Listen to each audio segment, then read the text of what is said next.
Mesdames, Messieurs, bonjour. Un an après sa création, NetPeace, le réseau des journalistes de haut niveau sur l'architecture continentale de paix et de sécurité de l'Union africaine, s'est réuni du 19 au 21 décembre 2012 à Dakar sur le thème promouvoir une culture de paix à travers les médias à l'hôtel King Palace, King Fahd Palace, Palais des Congrès, salle C01.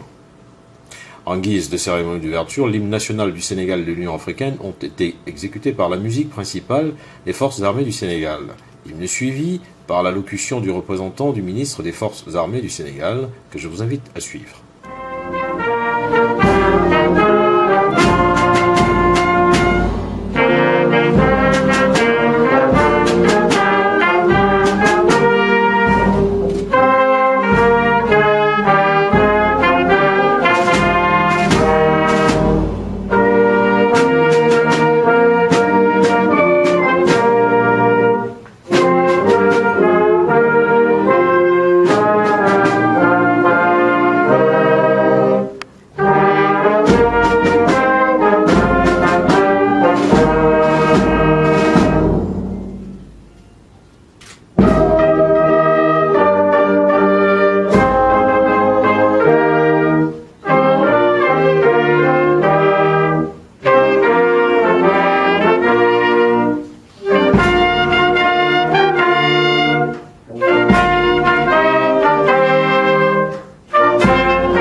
Merci.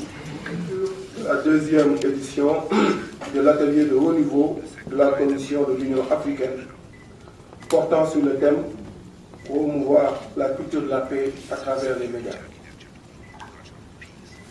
Il me soit permis avant tout de souhaiter la bienvenue à tous les participants dont je salue ici la présence et l'intérêt qu'ils portent à la promotion de la paix et de la stabilité en Afrique.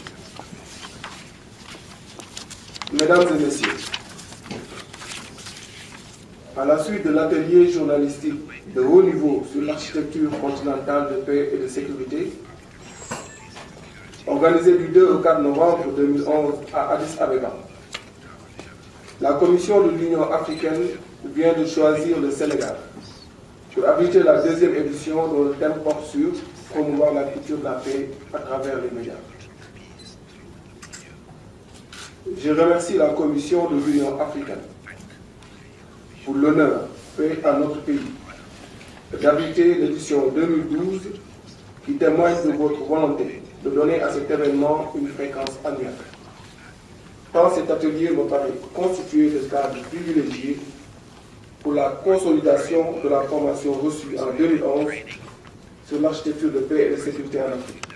En effet, il offre l'avantage d'être à la fois un véritable espace d'échange et de dialogue, mais aussi une opportunité exceptionnelle de partage et d'expérience.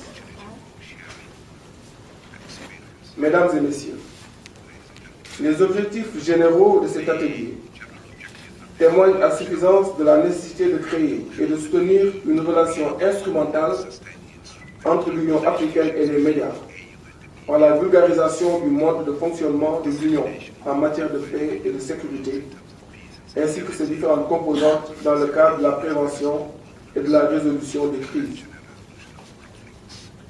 Car dans le contexte actuel, il est impératif de procurer aux journalistes et aux analystes des informations fiables pour mieux les outiller afin qu'ils contribuent à améliorer la qualité de la couverture médiatique de l'action de l'Union africaine. En effet, L'organisation de cet atelier survient au moment où l'Afrique polarise encore toute l'attention du monde. Entre le printemps arabe, le conflit dans les Grands Lacs, la douloureuse crise malienne, l'Afrique est en train de présenter à la face du monde les conditions difficiles de son processus de maturation démocratique et surtout ses incertitudes stratégiques. Dès lors, vous conviendrez avec moi que l'Afrique représente, dans toutes ses dimensions politiques, économiques, sociales et sécuritaires, une énigme difficile à circonscrire et à cerner. C'est pourquoi il est aisé de comprendre que 40 pays sur les 53 que compte l'Afrique soient directement ou indirectement concernés par un conflit. Cette situation dénote une instabilité chronique dont les fondements se résument à des tensions territoriales d'une profondeur historique, des déchirures ethniques, sociales ou religieuses. De plus, comment ne pas s'inquiéter de la multiplication de nouvelles formes de menaces qui contribuent à fragiliser davantage le continent malgré les éclaircies économiques qui sont notées dans plusieurs pays. Ces nouveaux périls sécuritaires ont pour nom criminalité transfrontalière, trafic de drogue, immigration clandestine, terrorisme, pour ne citer que cela.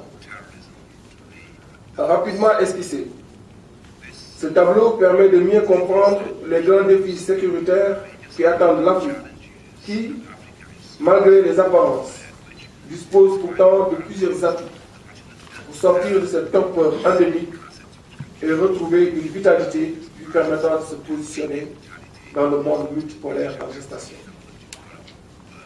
Dans le cadre de cette lutte pour promouvoir la paix et la stabilité dans le continent, il convient de s'inscrire dans une dynamique anticipative en vulgarisant la culture de la paix dans les sociétés africaines.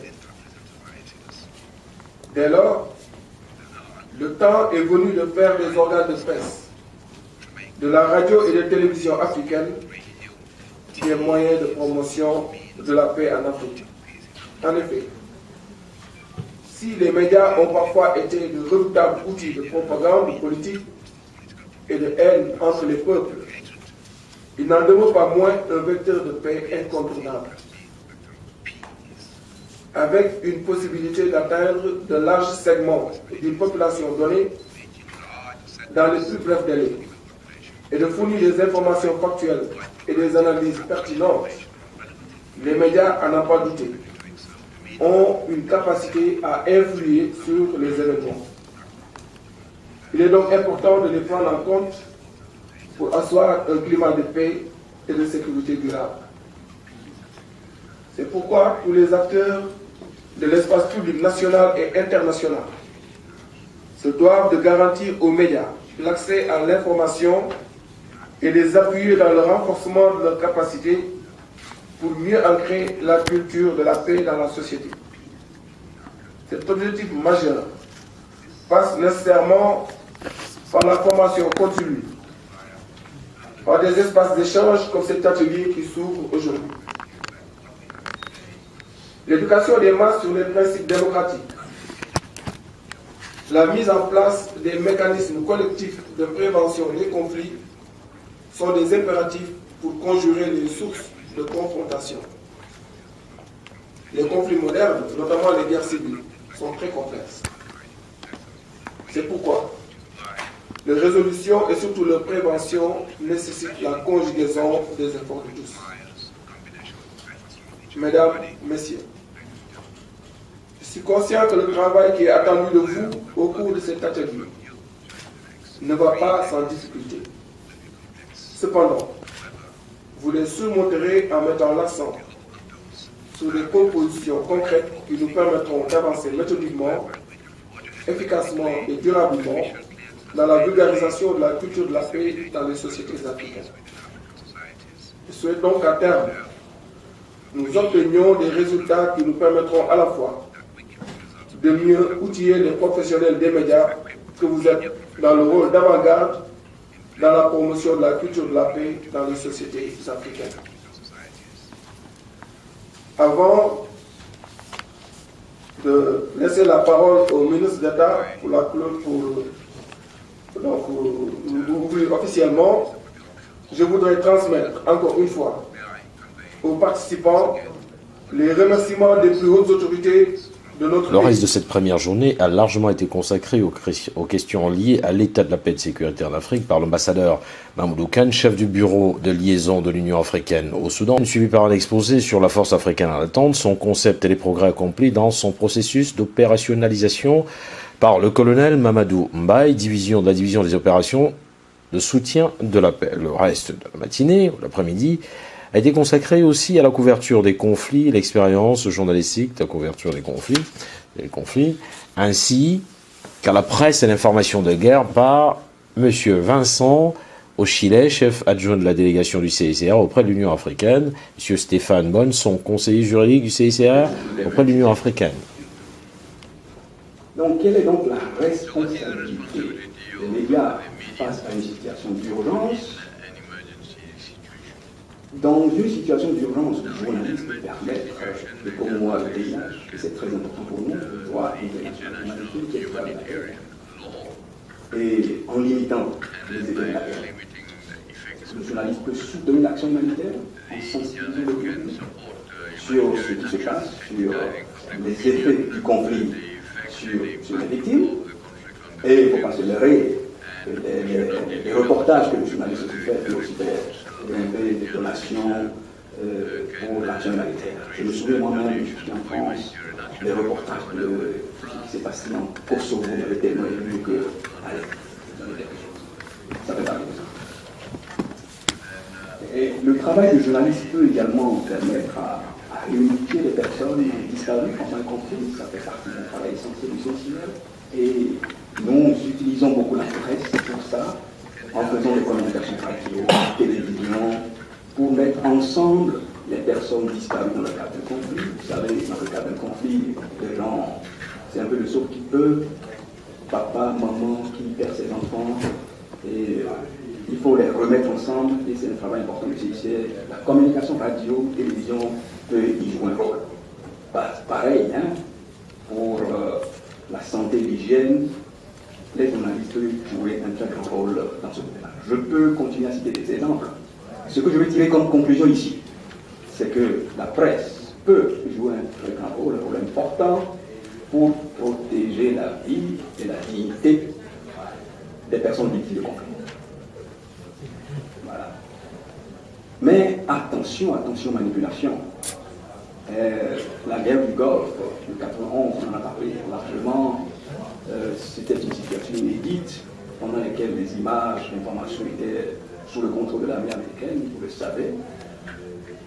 On a parlé à cet été de violence clandestine, violence esthétisée, mise en scène de l'information que l'armée américaine voulait faire passer, des frappes chirurgicales, de guerre propre, comme s'il y avait une guerre propre, hein, si la guerre n'était pas a priori sale, avec presque pas de victimes. Donc, faisons attention à ces manipulations d'images. Cela montre aussi, comme je l'avais dit, un rôle positif que la presse joue dans l'apaisement de ces conflits, dans la compréhension de ces conflits sur le continent africain. J'ai pu mesurer l'importance de Radio Okapi en Afrique centrale. Depuis longues années, ça aurait pu durer encore plus longtemps, c'est parce que vraiment il y avait des gens. J'avais dit que ça dure. Il y avait d'abord l'armée nationale. Ils avaient ce qu'ils appelaient les primes de guerre qu'ils réclamaient chaque mois. Ils ne se battaient pas, ils ne faisaient rien du tout. Ils appelaient ça haut les cœurs. Il faut les encourager, mais ils étaient juste là, ils avaient les fusils, aucun n'avait envie d'aller se faire tuer. Mais ils exigeaient cette prime-là. Au point où, à un moment donné, le Laurent s'est énervé. Il a dit, attendez, vous avez la guerre, vous ne vous battez pas, mais chaque fois vous exigez les primes de guerre. Mais oui, eux, ça les intéressait que ça dure. Et de l'autre côté, il y avait les rebelles qui vivaient très bien aussi de cette crise-là. C'était eux qui administraient tout le Nord. ils faisaient ce qu'ils voulaient là-bas, ils ont pillé vraiment ce qu'il y avait comme richesse là-bas. Donc au niveau local, oui, il y avait des gens qui avaient intérêt à ce que cette guerre-là dure. Je ne parle même pas de gens qui sont derrière, je veux dire les Occidentaux qui vendent des armes, qui exploitent le diamant, et alors tout cela, mais au niveau local, effectivement, si la crise a duré autant de temps, si l'élection qui devait avoir lieu en 2005 n'a pu avoir lieu qu'en 2010, c'est parce qu'il y avait beaucoup de gens qui tenaient à ce que ça dure. C'était mon petit témoignage. E-Magazine, le magazine des décideurs du Sud.